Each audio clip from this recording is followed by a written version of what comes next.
Good morning, good morning, good morning. Excuse me, Mr. Spider. You need to get off the, oh, there's a couple of spiders in here. Oh, goodness gracious. Come on, guys. Move, move, move. Okay. All right. You wouldn't like me anyway because I'm got old, tough skin anyway. Oh, maybe I should adjust the camera a little bit.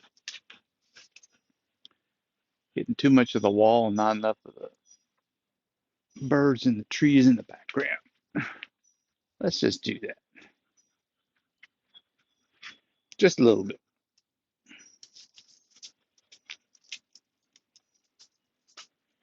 There we go. Walls aren't as interesting as trees. I'm going to start off by sipping a cup of coffee. If you guys want to join me, if you have a quick beverage this morning, why don't you join me in a little drink of our favorite starter fluid for the morning?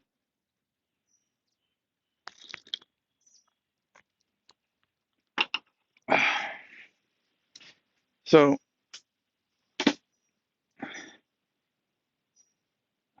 I usually talk about empathy versus systems, and I'm going to talk about Sri Lanka, but I'm not a Sri Lankan expert. I mean, I've been reading and looking at what happened recently. They've had a serious,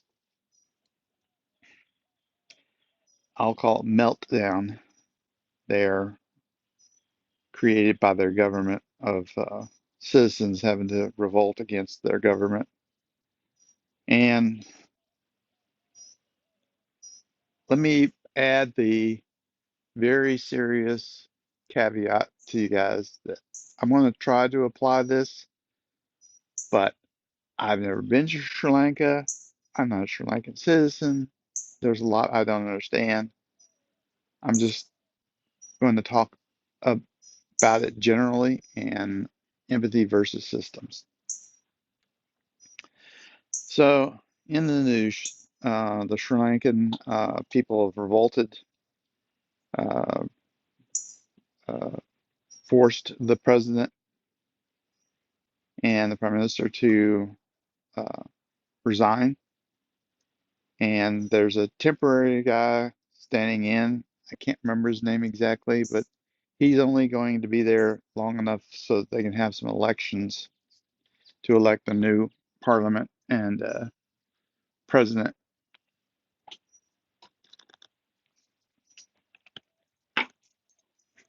It's really bad for the Sri Lankans. They've been suffering mightily. There was videos before this happened where you could see people that were standing in, not standing, but their cars were sitting in line to get gas. They were there for days, and uh, they've been having food issues and a lot of other things. Sri Lanka itself is fairly well educated. Only has a is a 92% literacy rate, and there's quite a few smart people there. So they uh, they have a lot of potential. Country has huge amounts of potential. Island nation, right on one of the main thoroughfares for a lot of goods and services that come from Europe to Asia and Asia to Europe, as well as oil transports out of the Middle East. So they have a bunch of possibilities for their future. However, it sounds like the president was focused more, and again, I can't read his mind, but I'm gonna try to say that he wasn't trying to be evil. He wasn't just trying to hurt his people, but he had he was trying to work the international system without empathy. Remember, I said empathy was really important to correcting systems. I'm using this as kind of an example. And the third time, I'm not a Sri Lankan expert, so I might be getting this wrong. But it sounded like one of the things that the Sri Lankan president did was he would listen to his advisors that were from places outside his home, from IMF and World Health Organizations and stuff like that. And I know some of you were like, hey, that's good to listen to those uh, big organizations that have a lot of smart people, a lot of good things to do. Problem is, a lot of times those organizations, they talk utopia, they talk infinite amounts of money. This is what you should do. Uh, they they they have these grand plans, which are fine, because if you're starting with a clean sheet, these grand plans usually work out really well. But one of the things, for instance, evidently was, uh, they've talked about you could make farms that don't use as much fertilizer, and if you do that, you'll get a much better environmental or lower environmental impact. So as soon as the president heard that, there was actually fertilizer in Sri Lanka from China, and they refused to buy it. They sent it back to China. Pissed off China? Okay. The farmers yielded 30% less food. Sri Lanka actually was an exporter of food before that edict, and then they needed food from foreign countries.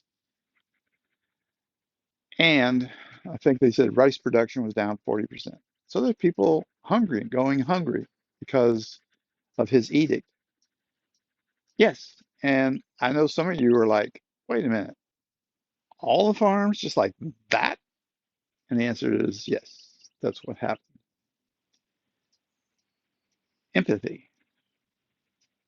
He should have made a plan. He should have started initiatives. He should have started slowly uh, working on this without putting his people in jeopardy.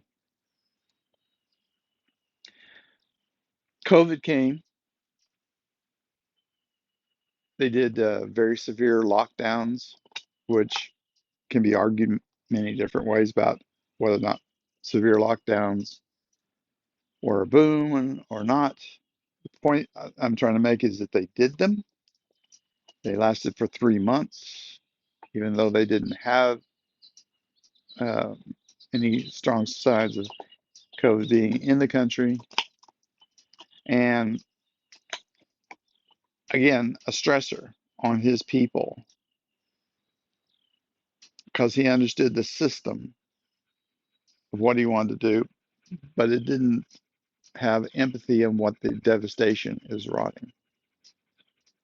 And the last one I have is uh, they decided that anybody anybody that died couldn't be buried because, for reasons about the groundwater getting contaminated, um, which is a huge taboo to the Muslim community. There were quite a few Muslims that lived there in Sri Lanka. So not only ostracized the Muslims that were living there, but it also ostracized his country from the many Middle Eastern Muslim countries around him.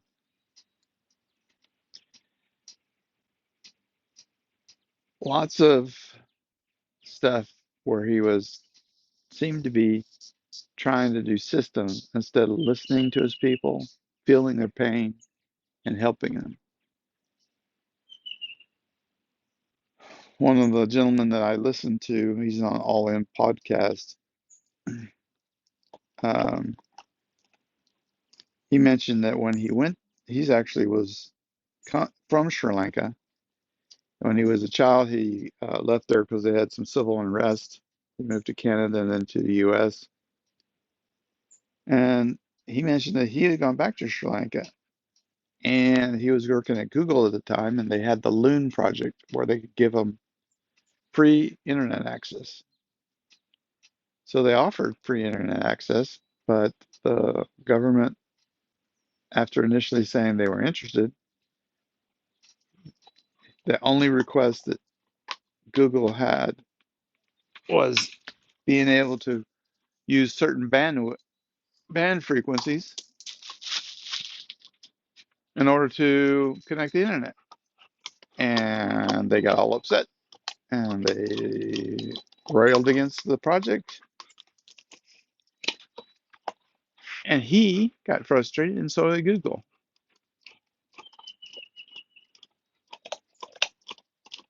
It would have been a big boon for their people. Why did they stop it?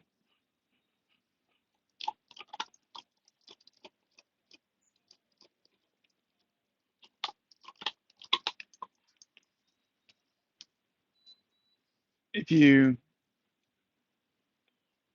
that's why it's so important to have some empathy with your people. Yes, I know you lost your ball. I am empathetic to my dog and her frustrations that she lost her dog ball. She lost her ball.